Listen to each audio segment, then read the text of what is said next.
Isso vai dar um mapa do caminho na hora extra. Bom, agora então vamos para a hora e a vez do foragido Alexandre Ramagem encher o tanque? Vamos nessa.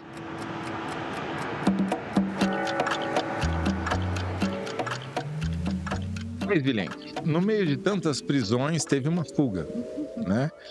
Vários militares foram presos, mas tem sempre um espertinho, no caso, um policial federal transformado em deputado federal, ou delegado Ramagem, como ele se apresenta na Câmara dos Deputados, fugiu.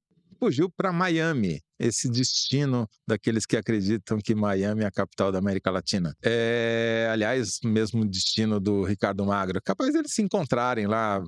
Mas cuidado, não vai bater na Maserati do Ricardo Magro, Ramagem. Me explica, como assim, por exemplo? Porque, além de tudo, desculpa, a Thaís revelou para os leitores do UOL, e agora para os ouvintes de A Hora, que o Alexandre Ramagem encheu o tanque dele, estando a milhares de quilômetros de distância. Explica essa história, esse mistério. Então, Toledo, o que aconteceu foi que o Ramagem foi embora na surdina, em setembro, durante o julgamento da trama golpista, em que ele também foi condenado. E aí, como ainda estava nessa fase de recursos e tal, ele continuou votando na Câmara remotamente, dando entrevistas sobre os projetos, falando sobre o dia a dia da Câmara, mas não avisou ninguém que simplesmente não estava no Brasil, até que o Platô BR, que é um site jornalístico, descobriu, viu uma cena dele lá em Miami, onde ele foi com a família. Aparentemente foi por Roraima, Guiana, e aí chegou em Miami e, desde então,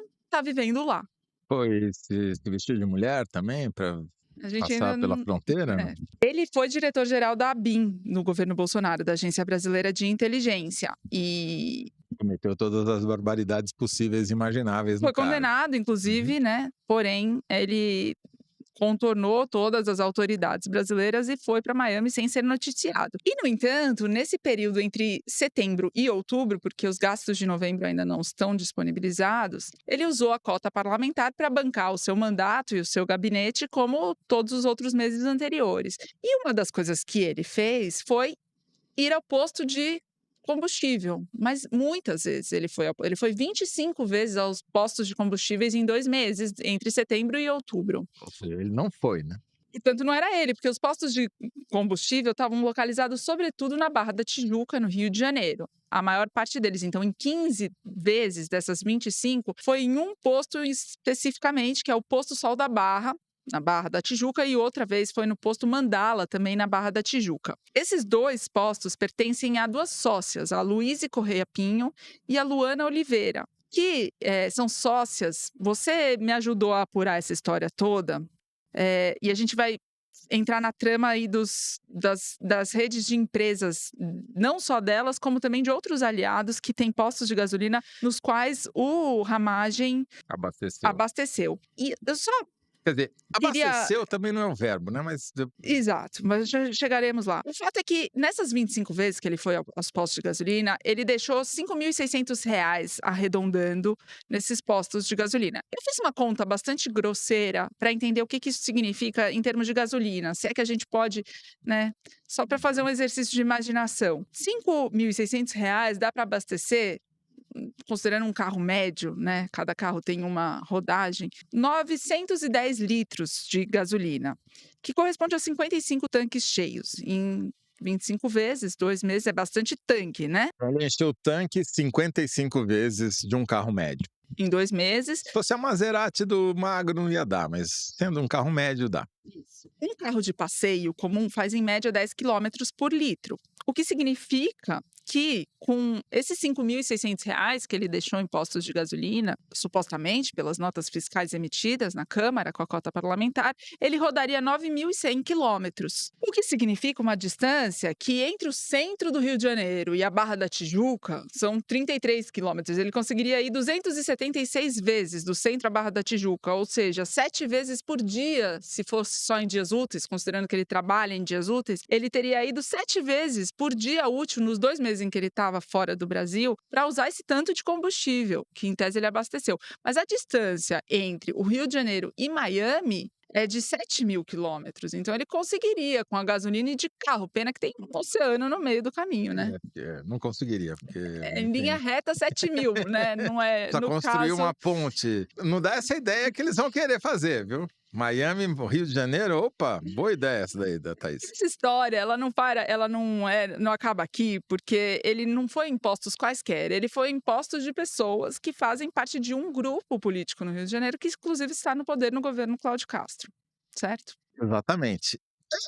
É um golpe clássico isso daí, né? Faz 10 anos que a gente, todo ano, tem matéria sobre o uso irregular de postos da verba de gabinetes, especificamente para comprar combustível de deputados, e nunca dá em nada, porque a Câmara, todo mundo faz, entendeu? Todo mundo, pelo menos uma maioria suficiente para evitar que haja punição. Essas contas de dar a volta à lua e Sim. tal, né, a gente faz todo ano. Só que nesse caso é mais escandaloso, porque o cara tá foragido em Miami, não comprou gasolina em Miami. Ele comprou gasolina na Barra da Tijuca. E, pegando a dica da Thaís, eu fui olhar a prestação de contas dele. Disfarçar, eles disfarçam, Thaís, porque vai lá num posto no dia 13 de outubro, no mesmo posto, e pega 3 notas fiscais de R$ 200 ou mais no mesmo dia, e as notas são sequenciais. Ou seja, foram emitidas uma depois da outra, imediatamente, sem nada no meio. Nessa semana, teve a votação na Câmara dos Deputados do ECA Digital, que foi um projeto importante para regulamentar as redes sociais no uso de menores de idade, para evitar aquilo que o Felca denunciou como adultização, mas que é muito maior do que esse tema, é um projeto grande, e que foi nessa semana do dia 13, que só em um dia ele foi 3 vezes abastecer na Barra da Tijuca. Agora, isso significa que eles usam o posto de gasolina como caixa eletrônico. Porque eles não vão abastecer de verdade. Ele vai lá, pede a nota, recebe em dinheiro e põe no bolso. É assim que funciona. Todo mundo sabe que é assim que funciona. Só que nesse caso é mais escandaloso, porque esses postos que você mencionou, dessas duas sócias, essas duas sócias juntas têm mais de 40 postos de gasolina. O que já é luz amarela, né? Só que não para aí. A rede empresarial, ou seja, se você vai sócios dos sócios, sócios dos sócios, sócios dos sócios, sócios dos sócios, você vai bater no ex-vice-governador do Rio de Janeiro, aliás, cuja família tem mais de 60 postos entre pai, mãe. Um dos postos foi abastecido pelo Também. gabinete do Ramagem, né? Por alguém em nome do Ramagem. Esse caso eu acho mais sensacional ainda, porque além de ser ex-vice-governador, Thaís já contou a história de que ele foi afastado para virar secretário, para não poder assumir o governo do estado, virou conselheiro do Tribunal de Contas e tal. Esse também tem dono. Ele próprio é dono de posto de gasolina e ele foi secretário de Meio Ambiente. Enfim, tudo ligado, né? Porque precisa de concessão da Secretaria de Meio Ambiente para você poder ter posto de gasolina. Mais importante, chega em quem? Chega no Ricardo Magro. Demora, mas chega. A gente chega no Ricardo Magro. Porque tudo está entrelaçado. É isso que a gente vem falando aqui. Já falamos numa hora extra especial sobre como essas redes empresariais denunciam as redes políticas, porque eles acabam sendo sócios. Tem muito intermediário no meio, mas a rede está lá. Porque se você, a maioria dos ouvintes for lá e jogar nessa ferramenta a sua microempresa, 2, 3 degraus, nossa rede desaparece, porque a gente não tem conexão. Esse pessoal aqui é todo interligado e todo interconectado. Uma pessoa que é sócia das 2 sócias do posto onde ele mais abasteceu é o delegado da Polícia Civil do Rio de Janeiro, Marcos Amin, que chegou a ser o chefe da Polícia Civil no governo do Cláudio Castro. Exatamente. Então, elas são sócias numa loja de conveniência dele, né? É a JR. Em Niterói. Eu não tenho nada a ver com isso. Em Niterói. É outro JR, tá? Mas, enfim, é isso, né?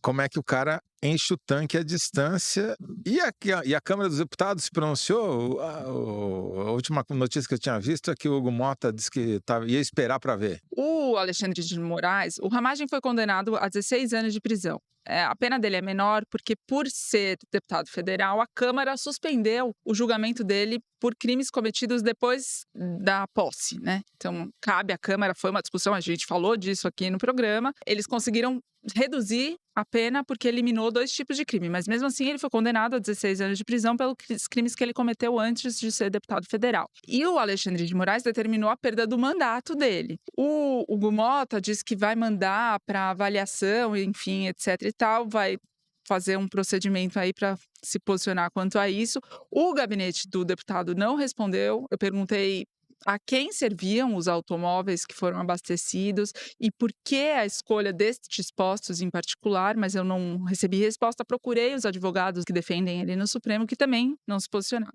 O Guinho sendo o Guinho.